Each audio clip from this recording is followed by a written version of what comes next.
क्या आप हिंदी की सबसे पहली कहानी का नाम जानते हैं? जवाब है एक टोकरी भर मिट्टी। ज़मीन की नहीं, ज़मीर की कहानी। किसी गांव में एक गरीब बूढ़ी विधवा रहती थी। उसके पास ज़मीन का एक छोटा सा टुकड़ा था जिस पर उसकी झोपड़ी टिकी थी। उसी गांव में एक बड़ा ज़मींदार भी रहता था। कई वक्त से उसकी नज़र इस ज़मीन पर थी। ज़मींदार ने कई बार बुढ़िया को कहा कि झोपड़ी हटा ले, पर वह ज़मीन बुढ़िया के गुजरे हुए वक्त की आखिरी निशानी थी।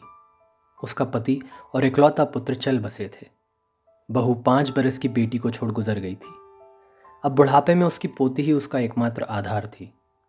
जब कहने से बात न बनी, जमींदार ने वकीलों की जेब गरम की और अदालत से जमीन हथिया ली।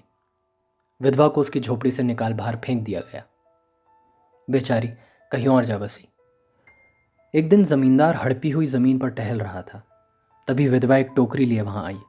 वो गिड़गिड़ा कर बोली, महाराज, अब तो ज़मीन आपकी है।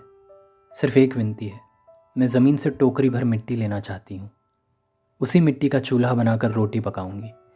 इजाज़त हो तो एक टोकरी भर मिट्टी ले लूँ। ज़मींदार ने ठसक से सिर हिलाया और आज्ञा दे दी। विधवा को अपनी ज़मीन पर पैर रखते ही पुरानी बातों का स्मरण हुआ और उसकी आंखों से आंसू की धारा बहने लगी। अपने अंदर के दुख को किसी तरह संभाल कर उसने टोकरी मिट्टी से भर ली। विधवा ने हाथ जोड़कर ज़मींदार से प्रार्थना करी, महाराज, इस टोकरी को ज़रा हाथ लगा दीजिए ताकि मैं इसे सिर पर रख सकूं। ज़मींदार आगे बढ़ा, पर टोकरी हिली तक नहीं। फिर पूरी ताकत लगाई, पर टस से मस नहीं हुई। झल्ला के बोला, ए बुढ़िया, इतनी मिट्टी के भार से तो तू मर ही जाएगी। वो मुस्कुराई और बोली, अगर मैं एक टोकरी मिट्टी के भार से मर जाऊंगी तो मेरी पूरी ज़मीन के मिट्टी के भार से तेरा क्या हश्र होगा।